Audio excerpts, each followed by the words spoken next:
This is how I turned this broken stereo cabinet into the coolest coffee table for my living room. This also reminded me a bit of a coffin, so I needed to switch this up a bit. It was completely bruised and battered. It had a totally broken base. It had more broken feet. So the first thing I did was I opened this baby up and I removed the old wires that used to connect to the wall to put a stereo inside. I then took my drill and I unscrewed the legs that were attached to the base so I could easily remove the whole thing.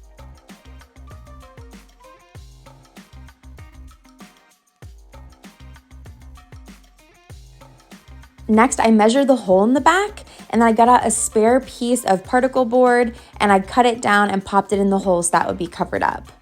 Then I got out my nail gun, and as the front drawer of the stereo cabinet also opens, I nailed that shut to make sure it was nice and secure and it would keep its boxy shape. After that, I got out some 2-part wood filler. I added in my wood filler and some hardener to it and mixed it together. This stuff dries super quickly and it also makes it really durable when you sand it down afterwards.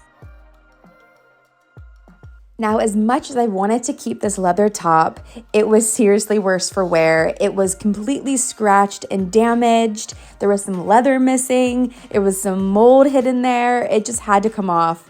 So I used a flat tip screwdriver and I just pried off all that I could.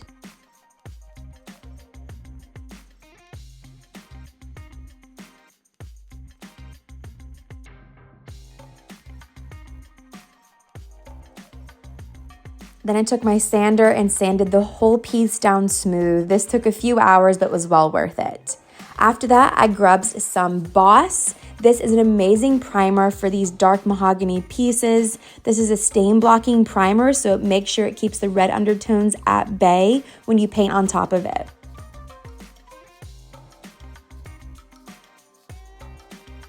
I wanted to keep my living room light and bright, so I opted for the color called Sambar. I'm pretty sure this is my staple neutral color. I end up using this all the time.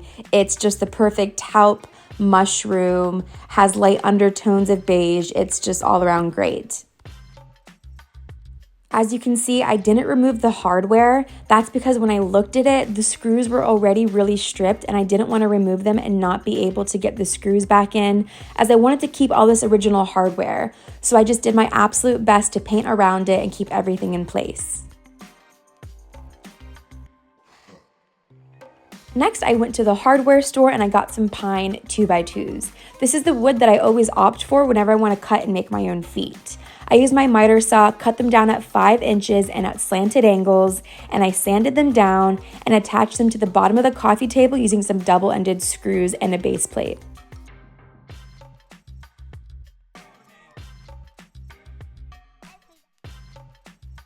Then to seal this piece up, I went with some clear wax. This is the Best Dang Wax by Dixiebelle. It's my go-to.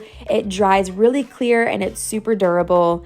And this, my friends, is the final look. I love that I could reuse this old stereo cabinet as a coffee table and give it a second life. It looks super cool in my living room. Remember, y'all, this is the broken before and this is the finish after. What do you guys think? It's so cool.